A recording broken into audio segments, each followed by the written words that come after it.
Hola, bienvenidos al podcast de Jupi Digital. En Jupi Digital ayudamos a graduados y futuros egresados de ciencias exactas, ciencias económicas e ingenierías a reconvertirse en analistas de datos, logrando así mejores ingresos, mejor estilo de vida y poder trabajar desde donde quieran. Por eso hacemos este podcast, en el que hablamos de educación, futuro del trabajo, estilo de vida digital y análisis de datos. En este episodio, programador versus analista de datos. Vamos a conocer características, similitudes y diferencias entre estos dos roles tan importantes dentro del análisis de datos. Vamos a conocer mucho más con César Brochero, quien es analista profesor y director académico del Bootcamp de Jupi Digital, y con Mauro Sadunaisky, programador con más de 20 años de experiencia, co-founder IT and Strategic Advisor de Jupi Digital. Vamos con el episodio. Hola, bienvenidos a este podcast. Como dijimos, un podcast especial. Vamos a estar hablando con Mauro y con César de Jupi Digital sobre diferencias y similitudes entre programadores y analistas de datos. ¿Cómo les va? Buenas. Hola Ricardo, ¿cómo ¿Qué estás? tal, Ricardo? ¿Cómo va? Un gusto estar de nuevo aquí. Bien, ¿les parece si comenzamos con una definición, no muy académica, pero alguna definición de qué es un programador y qué es un analista para saber más o menos dónde estamos parados? Claro, si quieres inicio yo un poco con todo lo que ha sido mi experiencia dentro de lo que es el campo del análisis de datos. Tengo algunos años metido en todo lo que son procesos relacionados con toma de decisiones basadas en datos y, y la verdad es que es un poco amplio todo el espectro de procesos, de tareas, de actividades que puede llegar a ser un analista, desde lo que es la preparación del dato hasta lo que es, digamos, propiamente la visualización o el consumo de esos datos, ¿no? Por parte del negocio. Eh, yo diría que un analista tiene que estar muy cerca, principalmente del negocio, porque ahí es donde va a aportar más valor, ¿sí? Desde lo que tiene que ver con cómo utilizamos los datos para poder potenciar a los que toman las decisiones dentro de una compañía, unidad de negocio, en la vida personal misma, digamos, en la vida rutinaria. Después, en el medio pueden haber un montón de procesos relacionados con la transferencia, el mantenimiento del dato, digamos, algo que se llama el curado de datos, pero en definitiva son todos procesos que permiten dejar el dato listo de la mejor forma, eficiente, confiable, para construir los modelos analíticos que nos permitan después, basados en las visualizaciones, encontrar lo que se llaman los insights, encontrar esas cuestiones que están en los datos pero que no son muy fácilmente apreciables, sino es con cierta lógica. Y además aplicando, por supuesto, conceptos de negocio, preguntas de negocio, no es solamente crear un gráfico, sino saber qué sentido tiene la creación de un gráfico en función de una problemática que pueda llegar a tener un negocio, ¿sí?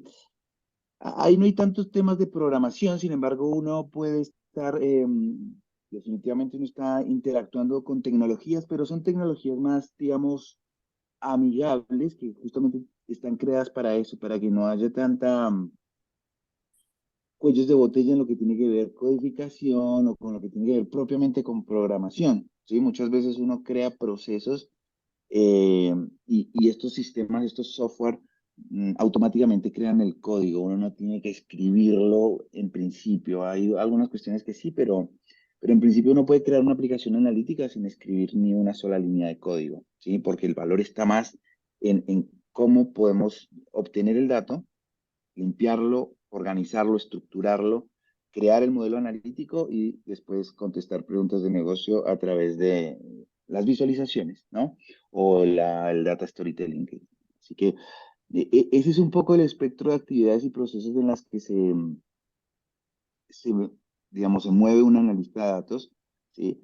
Ahora, un analista de datos poco a poco va, digamos, metiéndose en algunas cuestiones, y no digamos tanto de programación, pero sí de tecnología que requiere usar ciertos tipos de codificación para hacer todavía más análisis todavía más detallados, ¿no? Ya meterse en el campo de algoritmos de machine learning, por ejemplo, para hacer un forecast, un churn de clientes, o sea, para tratar de predecir alguna situación y bueno, ahí sí el mismo camino te va llevando a hacer algo de programación, pero es una programación diferente, donde uno aplica ciertos algoritmos y ahí sí uno aprende un poquito más de código en Python y esas cosas, pero recién ahí es cuando uno podría decir, estoy metido en temas de programación. Eh, pero un analista tranquilamente el camino lo puede recorrer con las tecnologías que están hoy en día disponibles sin tener o haber hecho un gran recorrido en lo que propiamente se llama programación, que ahí, bueno, por ahí Mauro nos aclara un poco de qué hablamos cuando estamos o discutimos sobre temas de programación. ¿Bien? Perfecto. Y Mauro, entonces, ¿qué sería o qué haría? ¿Cuál es la incumbencia profesional de un programador? Sí, a ver, lo que tradicionalmente se le llama programador sería lo que tal vez más formalmente se le llama desarrollador de software. Lo que pasa es que cuando nos metemos en el mundo del desarrollo de software, a ver, primero, ¿qué sería desarrollar software? Desarrollar software es hacer una app, hacer una app que se hace a través de la web, hacer una app móvil que se hace a través de una app que descargas en el teléfono desde el Play Store o desde el App Store de las distintas plataformas. Pero también desarrollar software es hacer un proceso que corre, por ejemplo, ¿cuántas veces les ha pasado de entrar al home banking y que no funcione y que diga, vení dentro de 3 horas? Porque atrás hay un proceso corriendo que está haciendo que las cuentas se concilien y que pasen datos de acá para allá. Bueno, todos esos procesos que corren en los sistemas son software también. Software también es lo que determina qué se ve en las pantallas en el aeropuerto para ver si un vuelo está retrasado o no, cuánto falta para que salga, desde qué puerta sale.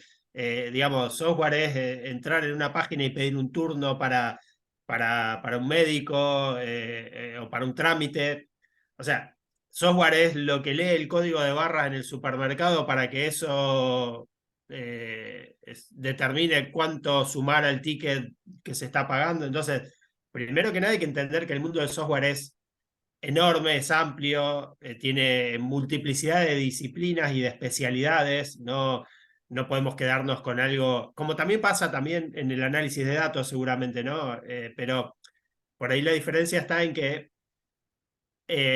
está muy fragmentado en lo que es el mundo del software. Hay muchísimas especialidades. Hay gente que se especializa en hacer software que se instala en una plaqueta de una aspiradora robot, por ejemplo, que cuando la aspiradora robot va recorriendo detecta que hay un juguete o un obstáculo y lo esquiva. O sea, software es el Netflix que tenemos instalado, que tiene un algoritmo que nos sugiere cuál es lo próximo que queremos ver. Entonces, primero como para entender un panorama amplio, ¿no? Después cuando hacemos doble clic y empezamos a ver los roles, bueno, dentro del mundo de software tenés gente que hace arquitectura, que son los que diseñan lo global del sistema. Yo siempre lo comparo con el arquitecto de hacer una casa, un edificio, son los que hacen los planos, digamos. Tenés gente que son los que interactúan con los clientes, que son los analistas funcionales, se les llama también. Y está bueno entender, porque nosotros usamos mucho el término analista de datos, entonces entender que el analista funcional, si bien comparte la palabra analista, es un rol completamente distinto que no tiene nada que ver. El analista funcional es el que está más cerca del negocio, el que entiende al cliente, el que entiende el valor que necesita el cliente extraer de este software que vamos a hacer, lo baja a una lista de requerimientos para después pasárselo a un equipo que junto con un arquitecto, líderes técnicos, ahí entran en juego los programadores, que son los que efectivamente escriben el código. Si vamos al paralelismo de la construcción, muchas veces hasta se le dice, y a veces hasta despectivamente, el obrero, el programador es el obrero del software, porque en definitiva es el que mete mano y hace las cosas.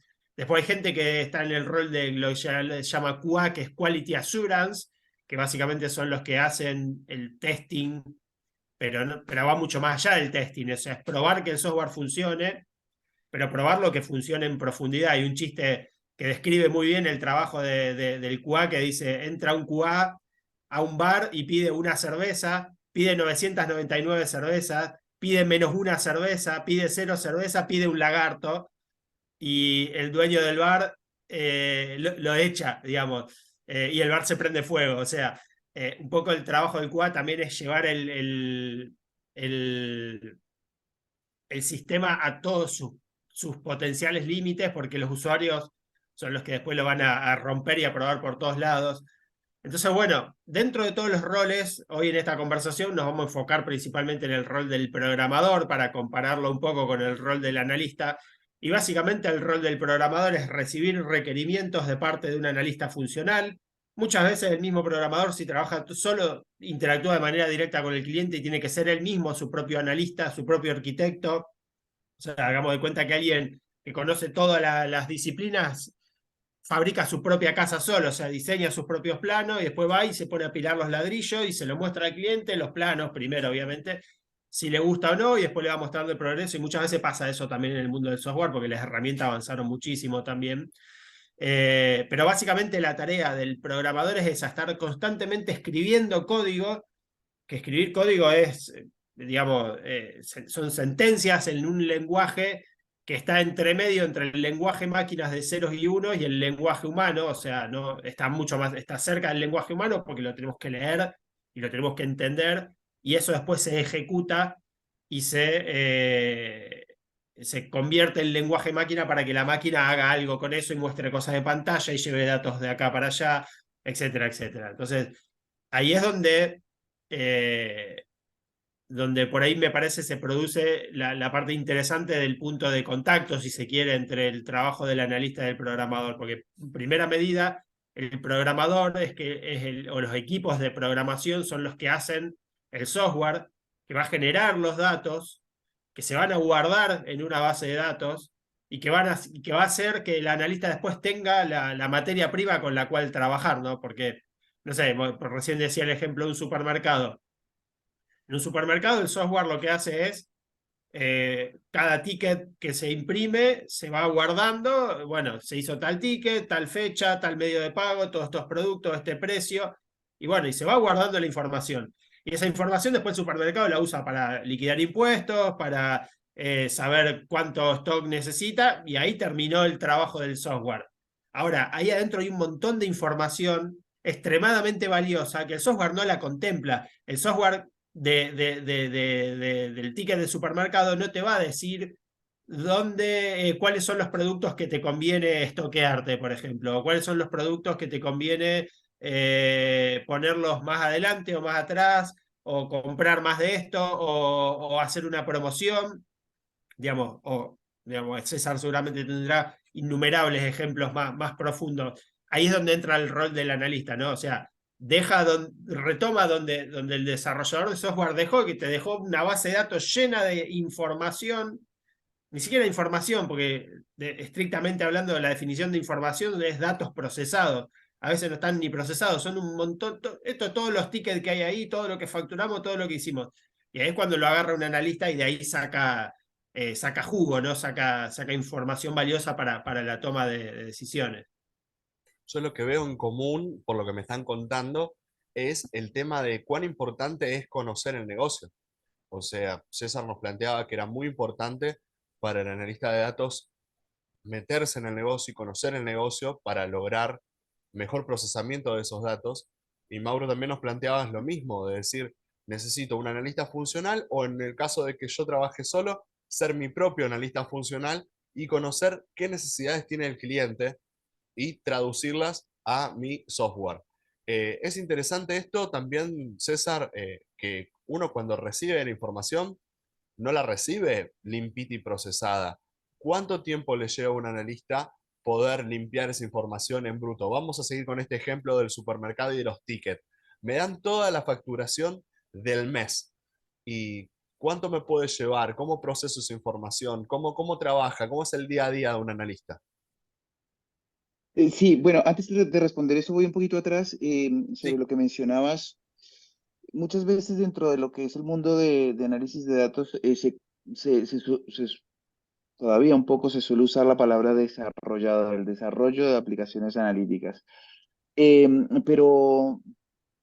Pero también está cambiando mucho que más allá de ser un desarrollador, trabaja en todo el tema de análisis de datos es un consultor. Por eso quizá búsquedas o dentro de los roles o perfiles que suelen escribirse para un determinado proyecto, más allá de llamarlo un desarrollador de una aplicación analítica, sería un consultor, porque justamente eh, a- la idea es un poco captar las necesidades y eso transformarlo o después traducirlo a lo que sería una aplicación analítica que responde a las necesidades, ¿no? Así que, eh, eh, si bien por un tiempo todavía un poco se le llamaba desarrollador, no es tan así, pues, digamos, un término más correcto sería consultor.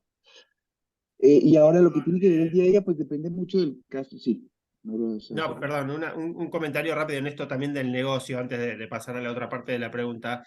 Ahí hay una diferencia bastante importante entre analista y programador, porque el programador puede no entender nada del negocio, recibir los requerimientos funcionales del analista funcional, que él sí tiene que entender del negocio, y hace su trabajo sin entender absolutamente nada de lo que está haciendo y funciona bien eso en la industria. En cambio, creo entender, César, corregime, que el analista tiene que entender lo que está analizando y ahí hay una diferencia importante. Por eso el programador suele ser bastante más técnico, si se quiere, y el analista necesita mucha más habilidad de negocio y mucho más conocimiento del negocio, porque no alcanza solamente con que el líder del proyecto sepa del negocio. El analista que está escarbando datos tiene que entender, si está haciendo cosas de finanza, tiene que saber de finanza, si está analizando datos de medicina, tiene que saber de medicina, o sea, tiene que entender mucho más en profundidad el negocio de lo. En cambio, si yo como programador estoy haciendo una app de deportes, jamás pisé un gimnasio, jamás jugué a nada de deporte, pero a mí me pasan los requerimientos funcionales del sistema, los puedo programar sin problema. O sea, eso creo que es una diferencia importante. Sí, sí, absolutamente. De hecho, un poco complementando eso, sí, estamos trabajando todos los temas del proyecto grupal de nuestra generación 4. Y uno de ellos tiene un caso, un grupo tiene un caso de uso justamente de las Olimpiadas, ¿no? Y estábamos revisando un poco el dataset. Ellos habían hecho algunos cálculos y de repente, no sé, filtramos por países la cantidad de medallas de oro que ha tenido cada país en la historia. Y, por ejemplo, aparece Estados Unidos con 35.000, ¿no? Eso ya de entrada suena raro, ahí hay algo, o sea, ese tipo de cuestionamientos a la hora de explorar datos es lo que quizá va un poco más allá del analista, es decir, cuestionar el resultado que está obteniendo. Quizá para el desarrollador funcionó bien digamos, toda la codificación, el dato se guardó y listo. Con que funcione esos procesos, esas ejecuciones, está bien. En cambio, el analista tiene que explorar esos datos, empezar a obtener resultados, pero sobre todo cuestionarlos. 35.000 medallas es muy raro, así que entramos un poco más en detalle y claro, se estaban contando cosas que no eran, un poco reformulamos, pero es eso, ir obteniendo resultados y ir cuestionándolos.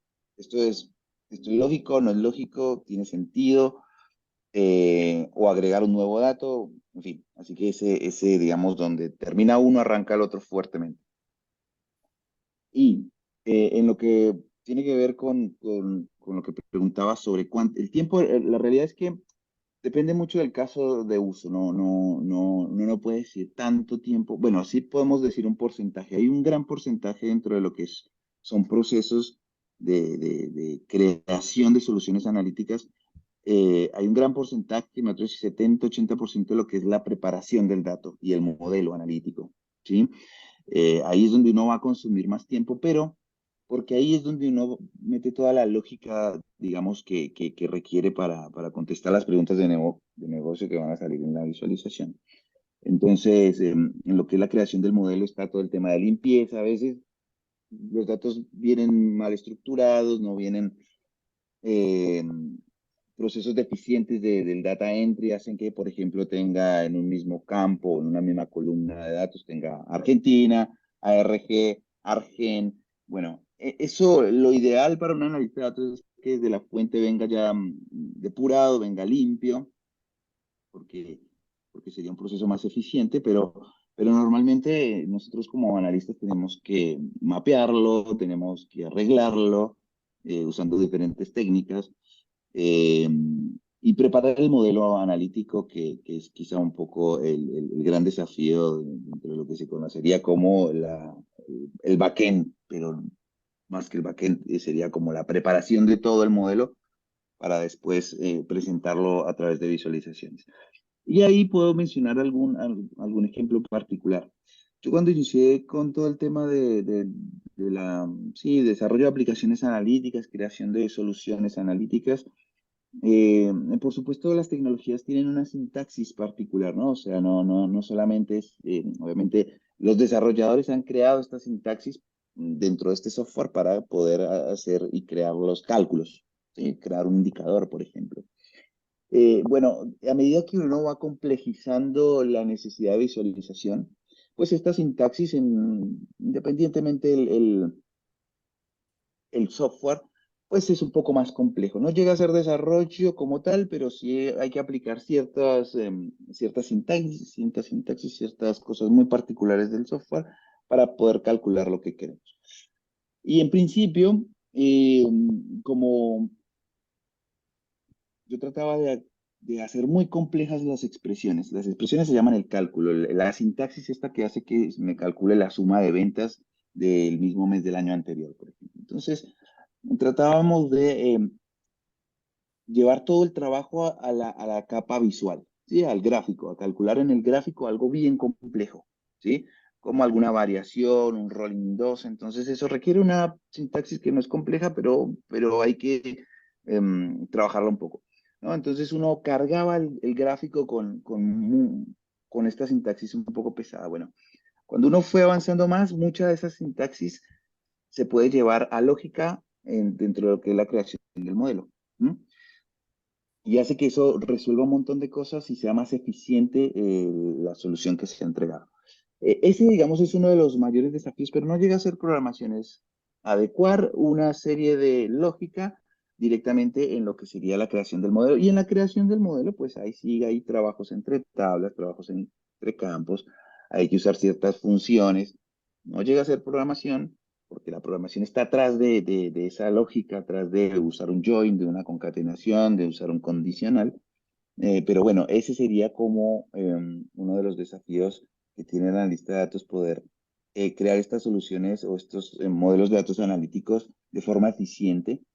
Y por ahí pasa un poco el desafío. Pero ya respondiendo la pregunta, no te puedo decir una cantidad de horas, depende mucho del caso de eso, pero lo que sí te puedo decir es que hay un gran porcentaje, el 70 al 80% es, primero, entendimiento de negocio. Si uno no entiende el negocio, se pone a crear algo que no sabe que está creando o qué necesidades tiene. Primero, entender toda esa cuestión de qué es lo que se requiere, cuál es el dolor que está teniendo un negocio, un área funcional dentro de una compañía, por ejemplo. Después, la búsqueda de los datos, ¿sí? Los procesos de extracción, eso, independientemente de la tecnología que se use, debería ser más o menos rápida, pero después está en la creación de este modelo, hacerlo eficiente, hacerlo de una forma que después cuando 100 usuarios entren a esa aplicación, todos la puedan navegar de forma rápida. Entonces, eso lleva un tiempo. Pero lo que es el diseño, el proceso de extracción y transformación, quizá puede tomar un 70-80% del trabajo, pero cuando uno ya tiene todo eso definido, la parte final, la capa visual, la creación de la historia con los datos, debería ser rápido, porque ya a ese punto uno lo tiene todo listo para que eso se dé. Bien, ¿Sí? escuchándolos, lo que uno llega a entender es que si bien son profesiones específicas, no está del todo mal y de hecho necesitan tener algunas habilidades del campo del otro.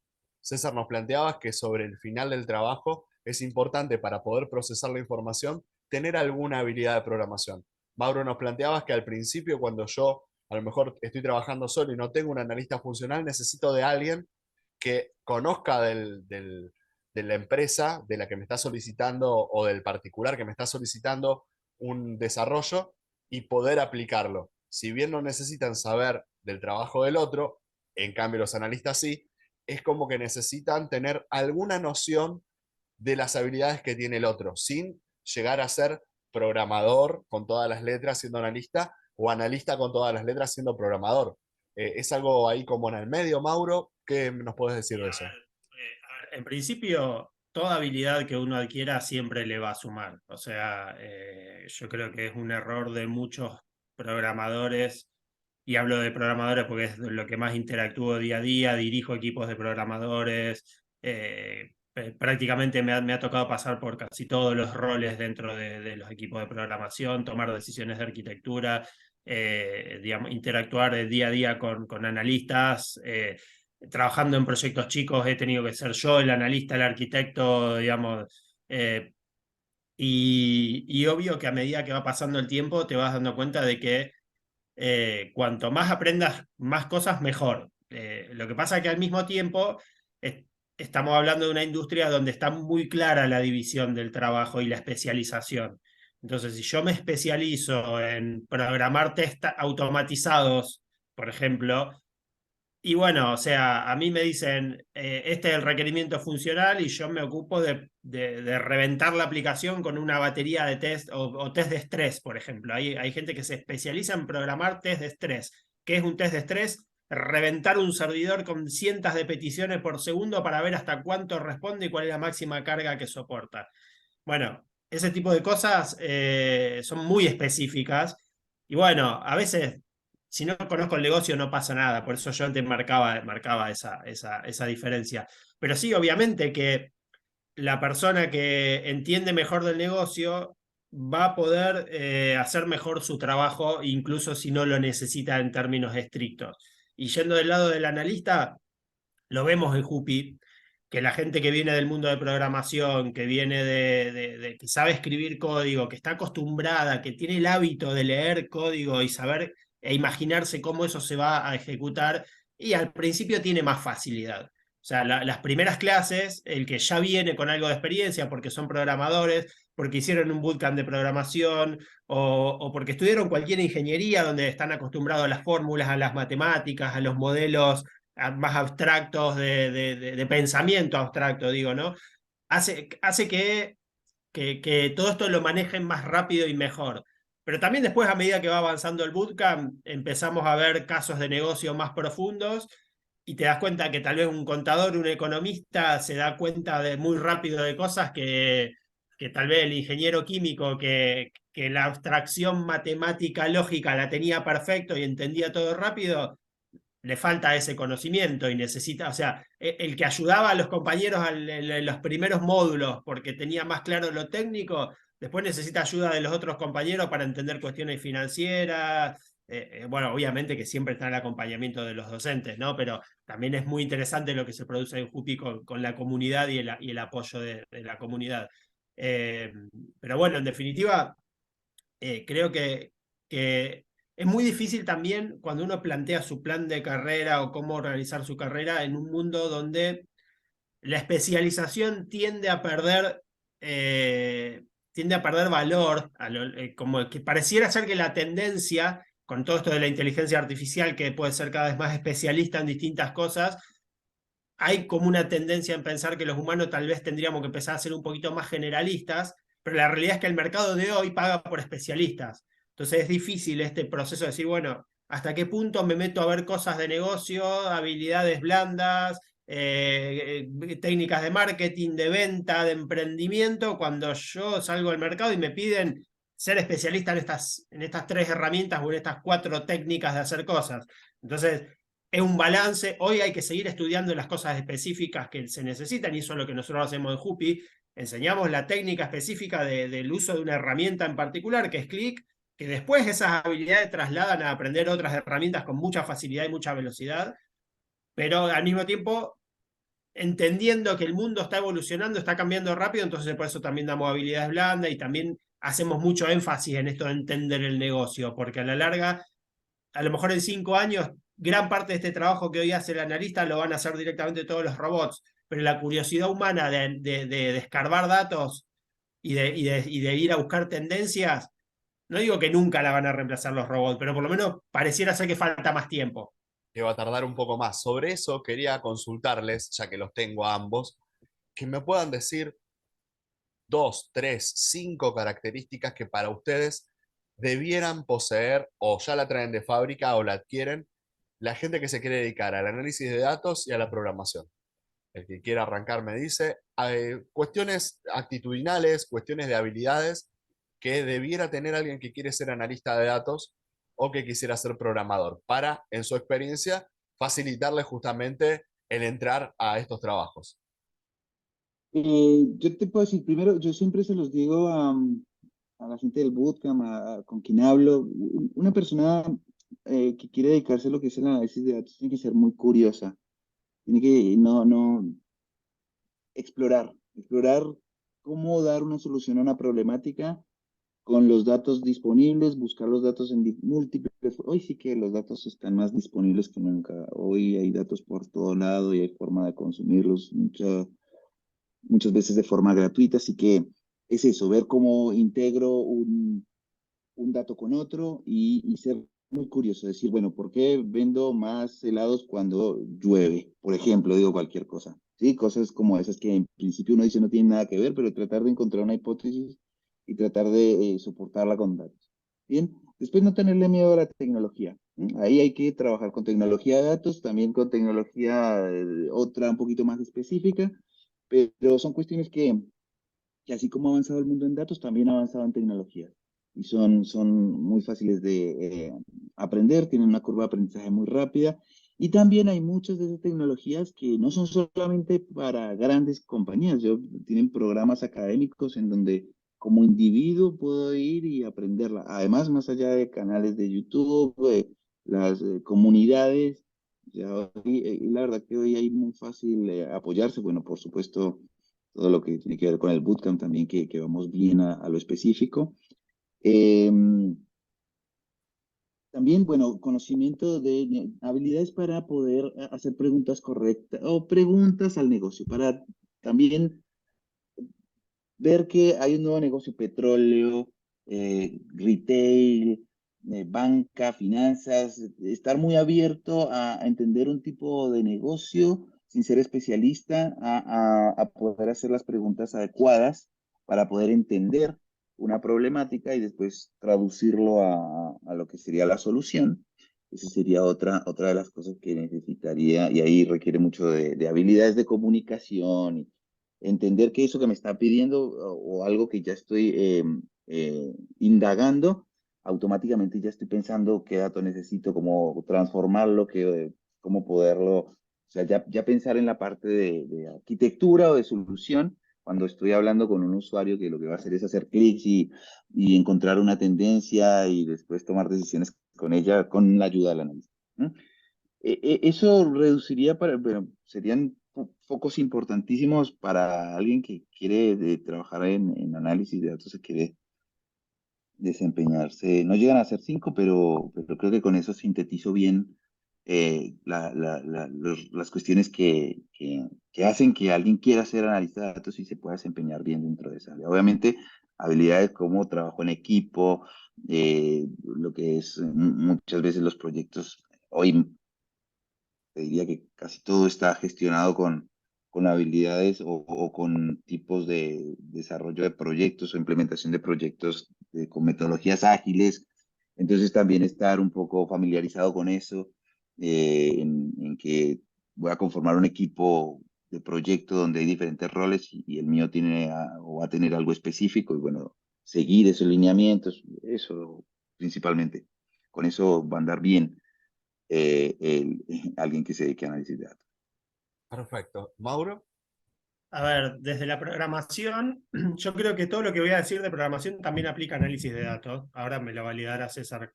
Pero primero que nada, creo que una habilidad fundamental que tiene que tener un programador es tener una alta tolerancia a la frustración.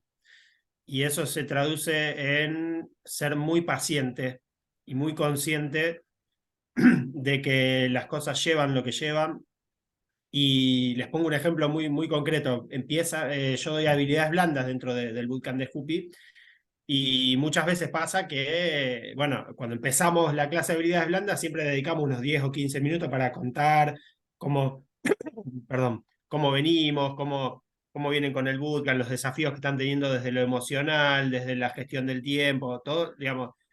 Y siempre pasa en algún momento de las generaciones que alguien cuenta tuve un bug, tuve algo que no andaba, o sea, la app no corría, porque más allá de que el analista de datos no es programador, como dijo recién César, está desarrollando una app analítica. Definitiva, tal vez no escribiendo tanto código, es más algo como hoy se le dice no code, o sea, arrastrando elementos dentro de una interfaz visual. Bueno, hay un momento en el que algo no anda, que no conecta con la fuente de datos, que estabas escribiendo un script para limpiar datos y ahí te cuentan, no sabés. 6 horas estuve para encontrar el error y al final era una coma. O el nombre de tal variable llevaba 2T y yo le había puesto una sola T. Y me quería matar cuando lo encontré. ¿Qué pasa? Para el nuevo, para el junior, si se quiere, para el novato en esto de la programación, le sorprende que eso pase. Es como que no, ¿cómo puede ser que perdí 4 horas en encontrar eso? Ahora, para alguien que hace mucho tiempo que está en esto, para el senior, sabe que eso es absolutamente normal, que eso es, digamos, hasta esperable que pase. Y obvio que a nadie le gusta perder 6 horas, pero yo siempre le digo a los chicos, chicos, yo hace más de 20 años que me dedico a esto. Hace 25 años que programo, hace 20 que lo hago profesionalmente, entiéndase como cobro dinero por esto. Y todavía me sigue pasando al día de hoy que a veces pierdo 3, 4 horas encontrando un error. Y cuando lo encuentro me quiero matar de la pavada que era. ¿Cuál es la diferencia entre el junior y el senior en ese sentido? Que tal vez el junior tiene la expectativa de que va a encontrar el error rápido y va a seguir adelante, o a medida que el error no lo encuentra, empieza a dudar de sus propias habilidades o de sus propias capacidades, de que esto no es para mí. En cambio, el que ya pasó por eso muchas veces sabe que tarde o temprano lo va a encontrar, sabe que puede ser un proceso largo, sabe que así es parte de la, digamos, como decía antes, te puede encantar la arquitectura, pero tenés que saber que te va a tener que subir al techo de una casa a discutir con un capataz o con un maestro mayor de obra. Y son lo que le llaman los gajes del oficio. Entonces, al que está entrando en esto, sea para programador, creo que también aplica para analista, empezá a pensar que tenés que tener un alto nivel de tolerancia a la frustración. Ese como un punto importante, ¿no? O sea, muchas veces va a haber cosas que no anden y vas a tener que tener toda la paciencia del mundo para descubrirlas. Después otro punto súper importante que está muy relacionado con este primero es la palabra, me gusta la palabra en inglés, que es resourcefulness, o sea, tener recursos, o sea, poder encontrarle la vuelta, poder resolver las cosas. Hoy en día tenemos todo en Internet. De hecho, con ChatGPT hasta más rápido lo tenés, porque lo que antes te tardaba a lo mejor 15 minutos googleando, ChatGPT te lo responde en 30 segundos. Pero tenés que ir a buscarlo. Digamos, cuando vos estás desarrollando software, te va a encontrar muchas veces que no sabés qué hacer. De hecho, hay un meme muy gracioso que el otro día se los envié a ustedes, donde hay un robot, está Will Smith en la película Yo Robot, y está el robot, ahí ese meme muchas veces está repetido, y Will Smith desafiando al robot le dice, bueno, pero vos no podés escribir código si no lo copias de otro lado, y el robot le responde a Will Smith, ¿y vos podés? O sea, Exactamente. prácticamente no podemos escribir código si no lo copiamos de otro lado, porque nuestro cerebro no está diseñado para almacenar información. Tenemos recuerdos, pero los recuerdos, o sea, hasta son casi ficcionales en muchos sentidos. O sea, la información que podemos almacenar como humanos es muy poca. Entonces es obvio que no nos vamos a acordar de memoria todas las distintas formas de resolver. De hecho, yo hay veces que googleo algo y cuando veo los resultados veo que las 4 primeras páginas están en violetita porque ya las visité antes. Digo, ¿cuándo googleé esto antes? Bueno, sí. Evidentemente, y lo voy a seguir googleando porque no me lo acuerdo. Entonces, saber googlear bien, o sea, saber escribir las palabras adecuadas para que Google te devuelva resultados que sirvan. Y lo que te va dando con el tiempo y la experiencia es poder leer rápido si la respuesta sirve o no sirve, probarla. Muchas veces tener la paciencia de decir, acá hay una respuesta, la voy a probar. Y no descartarla sin haberla probado, porque, bueno, ya con el tiempo te vas dando cuenta cuál probar y cuál no, porque vas ganando experiencia, pero nosotros lo vemos en los chicos que hacen los trabajos finales y hay como dos mindsets. Uno es, ante la primera de cambio, le pregunto a alguien, que no está mal preguntar, ojo, es re importante preguntar, pero preguntá habiendo hecho tu investigación previa. Yo, por ejemplo, cuando... hoy no me pasa porque casi todas las personas con las que trabajo en este momento son senior, pero he trabajado con gente junior en mis equipos y yo les ponía la regla de no me pueden preguntar nada si no le buscaron al menos 3 horas en Google previamente. O sea, vengan a hacerme consultas habiendo hecho una investigación previa. Mostrame que hiciste la investigación, mostrame todo lo que avanzaste, mostrame todo lo que probaste y recién venía a preguntarme cuando te hayas trabado y ya no sepas más para dónde ir.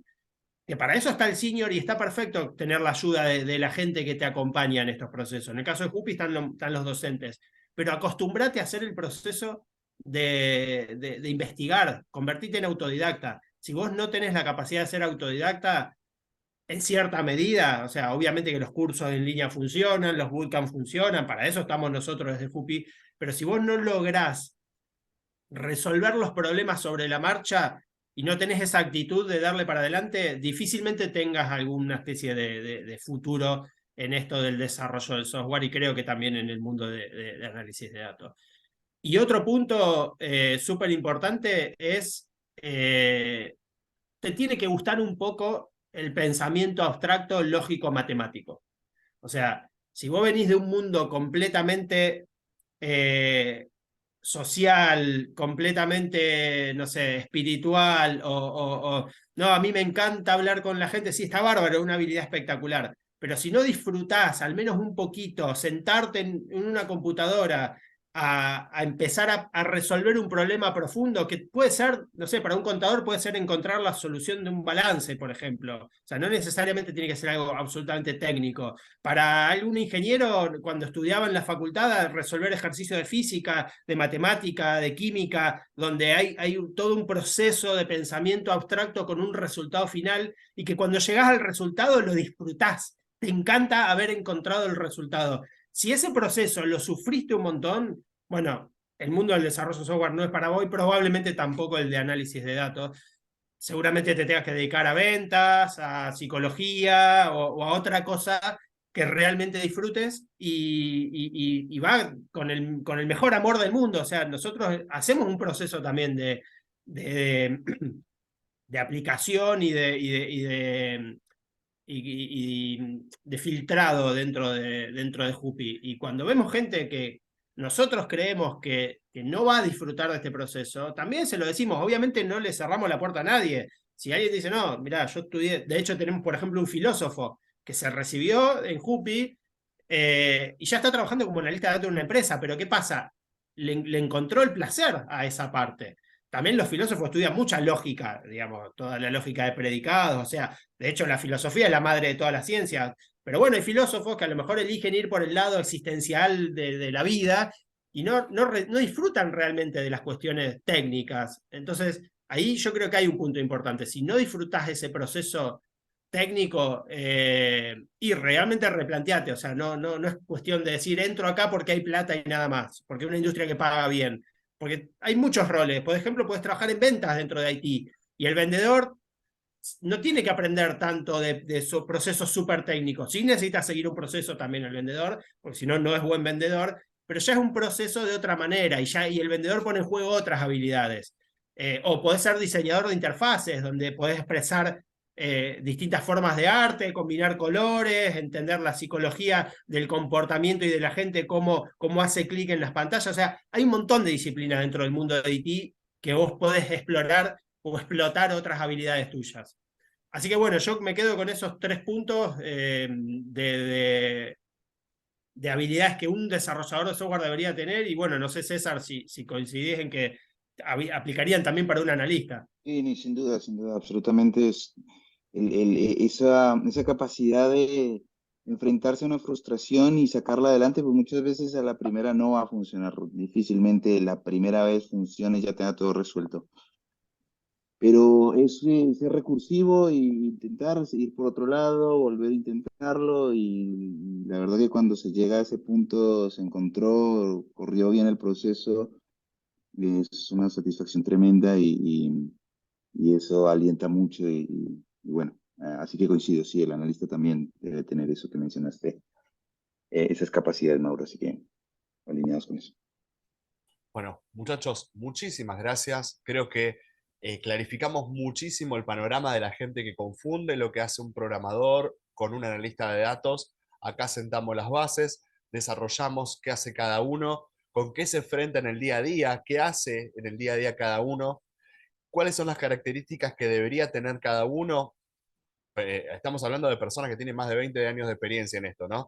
¿Qué sienten que debería tener cada uno? Así que me parece que clarificamos muchísimo todo esto porque siempre se presta como a confusión y de hecho ese era el motivo del podcast, poner luz sobre un tema donde siempre hay algo que como que no termina de cerrar, como que hay gente que piensa, bueno, pero al final hacen lo mismo, no hacen lo mismo, qué son, a qué se dedican. Bueno, con esto me parece que tenemos ya para que todos puedan sentirse un poquito más iluminados sobre el tema con algo que nos pasa todos los días. Agradecerles. César, Mauro, muchísimas gracias. Gracias, Con Ricardo. todo Gracias, gusto. Gracias, César. Ricardo. Gracias, Abrazo. Mauro. Chao, adiós.